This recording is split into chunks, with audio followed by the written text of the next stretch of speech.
শুভ সন্ধ্যা বন্ধুরা। WBCS 2023-এ main পরীক্ষা হওয়ার পর থেকে একটা কথা বারবার শোনা যাচ্ছে যে যারা আর্টস ব্যাকগ্রাউন্ডের পরীক্ষার্থী তাদের জন্য এই পরীক্ষায় নাকি সেরকম কোনো সুবিধা নেই, বরং প্রশ্নপত্রের মানে বা ধরনে যারা সায়েন্স ব্যাকগ্রাউন্ডের পরীক্ষার্থী তাদের নাকি বেশি বেশি করে অতিরিক্ত সুযোগ সুবিধা করে দেওয়া হচ্ছে। এই অভিযোগটা বারবার করা হচ্ছে বিভিন্ন মহল থেকে। আমরা আসুন প্রথম থেকে মানে পরীক্ষা মানে তো প্রিলিমিনারি থেকে একদম শেষ পর্যন্ত, প্রিলিমিনারি থেকে পুরো ব্যাপারটাকে যুক্তি দিয়ে ভাবি।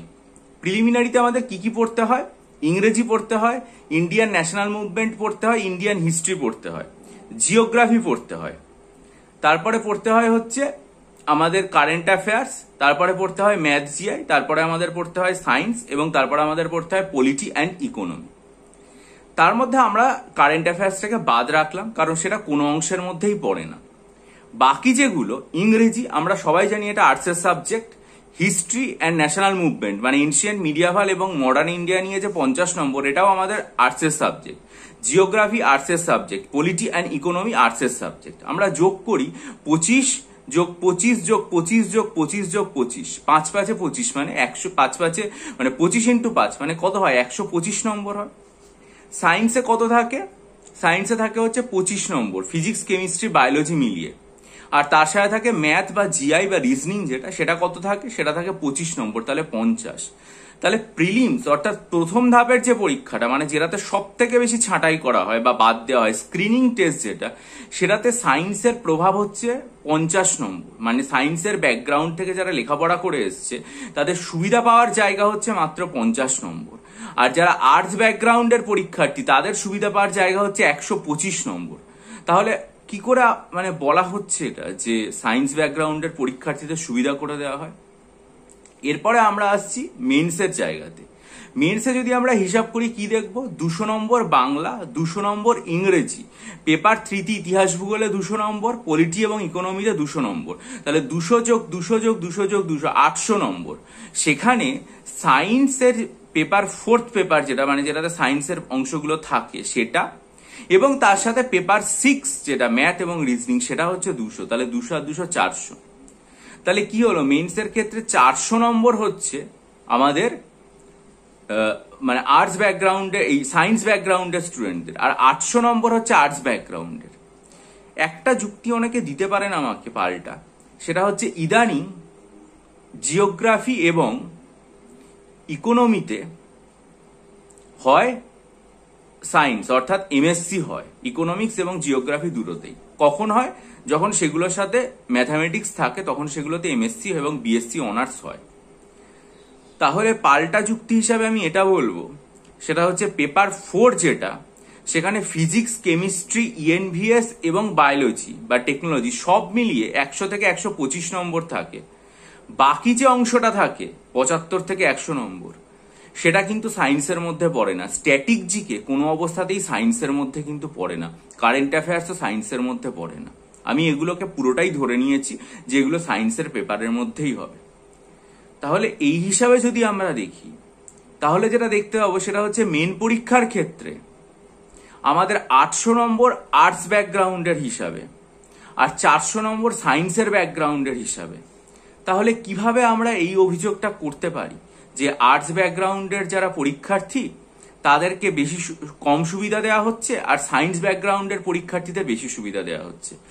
পুরো প্রিলিমিনারি এবং মেন পরীক্ষা যদি দেখা হয় তাহলে প্রিলিতে মাত্র 50 নম্বর সায়েন্স ব্যাকগ্রাউন্ডের পরীক্ষার্থীদের জন্য সেই হিসাবে দেখলে, আর 125 নম্বর হচ্ছে আর্টস ব্যাকগ্রাউন্ডের জন্য। মেন্সের ক্ষেত্রে 800 নম্বর হচ্ছে আর্টস ব্যাকগ্রাউন্ডের জন্য আর সায়েন্সের জন্য হচ্ছে 400 নম্বর, মানে অর্ধেক।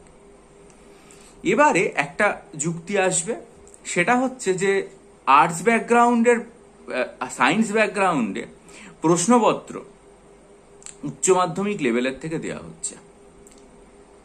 আর্টস ব্যাকগ্রাউন্ডের ক্ষেত্রে আমি যদি ধরি ইতিহাসের যে প্রশ্নপত্র বহু সময় হয়েছে সেগুলো মাধ্যমিক লেভেলের বইয়ে তো পাওয়া যাবেই না, উচ্চ মাধ্যমিক এমনকি গ্র্যাজুয়েশন লেভেল পর্যন্ত মানে প্রশ্ন দিয়ে দেওয়া হয়। তখন কিন্তু সায়েন্স ব্যাকগ্রাউন্ডের কেউ এই অভিযোগটা করেনি কখনো যে আর্টসের ছেলে মেয়েদের বেশি সুযোগ সুবিধা দেওয়া হয়েছে। পলিটি হচ্ছে এমন একটা সাবজেক্ট বা ইকোনমি এমন একটা সাবজেক্ট যেটা মাধ্যমিক পর্যন্ত থাকেই না পরীক্ষাতে। অর্থাৎ যারা সায়েন্স ব্যাকগ্রাউন্ডের স্টুডেন্ট তাদের মাধ্যমিক পর্যন্ত এটা পড়ার কোনো জায়গাই নেই, তারা কখনো পড়েই না।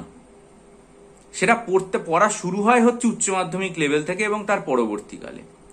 তাহলে কিন্তু যারা সায়েন্স ব্যাকগ্রাউন্ডের স্টুডেন্ট তারা কখনোই অভিযোগ করেনি যে পলিটি বা ইকোনমি কেন পরীক্ষায় থাকবে, এটা তো আর্টস ব্যাকগ্রাউন্ডের স্টুডেন্টদের অতিরিক্ত সুযোগ সুবিধা দেওয়া হচ্ছে।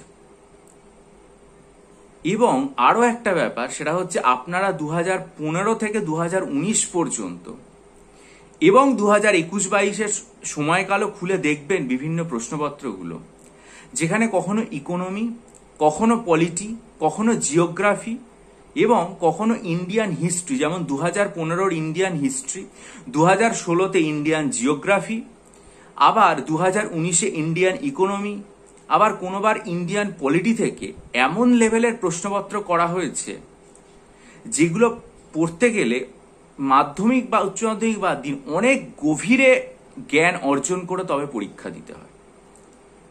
তার মধ্যে শুধুমাত্র 2022 সাল এবং 2020 সালে অঙ্কে এরকম প্রশ্নপত্র করা হয়েছিল যেগুলো মাধ্যমিক স্ট্যান্ডার্ডের বাইরে গিয়ে উচ্চ মাধ্যমিক থেকে এসেছে, যেগুলোকে আমরা কোট আনকোট অ্যাডভান্স ম্যাথ বলে থাকি অনেক ক্ষেত্রে, যদিও তার বিভিন্ন অংশ ক্লাস 7 থেকে ক্লাস 10 পর্যন্ত পড়ায়। যেমন হাইট অ্যান্ড ডিস্টেন্স ক্লাস 10-এ থাকে, উৎপাদকে বিশ্লেষণ বা এই ধরনের অঙ্কগুলো ক্লাস 7-8-এ থাকে, এইরকম অনেক কিছু কিন্তু নিচু ক্লাসে থাকে।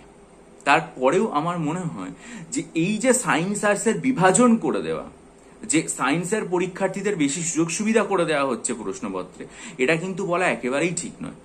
তার থেকে দাবিটা বরং এইটা হতে পারে, যেটা আমি এর আগে বারবার বলে এসেছি, যে পাবলিক সার্ভিস কমিশন যখন সিলেবাসটা তৈরি করবে তখন তারা সিলেবাসটা সুস্পষ্টভাবে তৈরি করুক, যে কোথায় কোন জিনিস পড়ে যেতে হবে, কোন কোন চ্যাপ্টার। যেমন অঙ্কের ক্ষেত্রে অ্যারিথমেটিকের পাশাপাশি মেনসুরেশন, তার পাশে কোঅর্ডিনেট জিওমেট্রি বা জিওমেট্রি, এগুলো পড়ে যেতে হবে, এগুলো স্পষ্ট উল্লেখ করে দিক। ইতিহাসে কি পড়তে হবে, ভূগোলে যেমন প্রাকৃতিক ভূগোল থেকে প্রশ্ন আসছে অথচ সিলেবাসে লেখা থাকছে না, এই জায়গাগুলো সিলেবাসে উল্লেখ করে দেওয়া উচিত। কিন্তু কখনোই এটা বলার উচিত নয় যে সায়েন্সের পরীক্ষার্থীদেরকে বেশি সুবিধা করে দিয়ে আর্টসের পরীক্ষার্থীদেরকে পিছিয়ে দেওয়া হচ্ছে।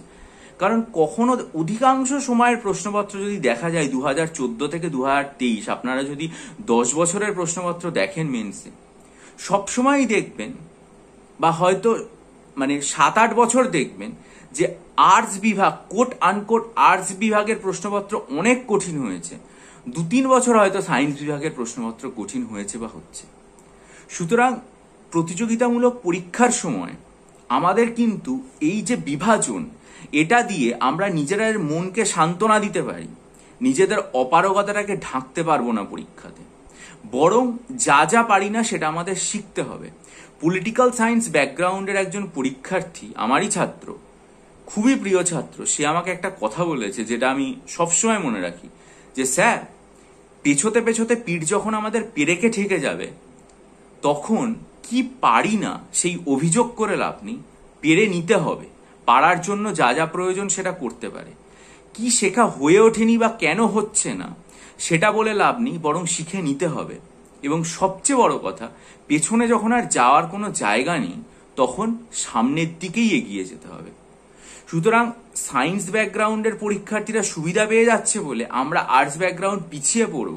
দেখুন, ক্রাই বেবিকে কেউ পছন্দ করে না, সবাইকে জিতে নিতে হবে এবং নিজের লড়াইটা লড়তে হবে। কারণ প্রত্যেক মানুষ তার জীবনে অজস্র সমস্যার মধ্যে দিয়ে যায় এবং সেই সমস্যাকে লড়াই করে তারপর যারা জয়ী হবে তারাই কিন্তু শেষ পর্যন্ত এই জায়গাটায় পৌঁছাতে পারবে।